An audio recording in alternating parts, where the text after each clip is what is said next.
বিজিবিকে অসংখ্য ধন্যবাদ জানাই যে এতগুলো মাদক ধরার জন্য।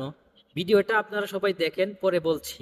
26 তারিখ রামু সেক্টরের আওতাধীন 64 বিজিবি টেকনাফ উপজেলার নীলা এলাকায় অভিযান চালিয়ে এ যাবৎকালের বিজিবির সর্ববৃহৎ ইয়াবা চোরাচালান আনুমানিক 25,78,20,000 টাকা মূল্যের 9,59,400 পিস ইয়াবা উদ্ধার করতে সক্ষম হয়।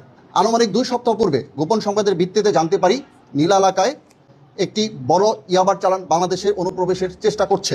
উক্ত তথ্যের ভিত্তিতে 64 বিজিবি গোয়েন্দা নজরদারি, প্রযুক্তি নির্ভর পর্যবেক্ষণ ও টহল কার্যক্রম জোরদার করে। ভোর রাত আনুমানিক 3 ঘটিকায় রাডারের মাধ্যমে নাফ নদী সংলগ্ন টেকনাফ উপজেলার আওতাধীন নীলা বিওপির দায়িত্বপূর্ণ এলাকা অব্রাং পোস্ট এলাকায় নাফ নদী মিয়ানমার দিক হতে বাংলাদেশের দিকে আসার সন্দেহজনক একটি গতিবিধি শনাক্ত করা হয়।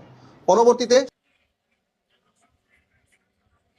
বিজিবিকে স্যালুট জানাই যে এত বড় একটা অপারেশন করে মাদকগুলা বাজেয়াপ্ত করার জন্য। এত পরিমাণ ভিডিওটা শেয়ার করবেন যেন প্রত্যেকটা বাংলার মানুষ দেখতে পায়।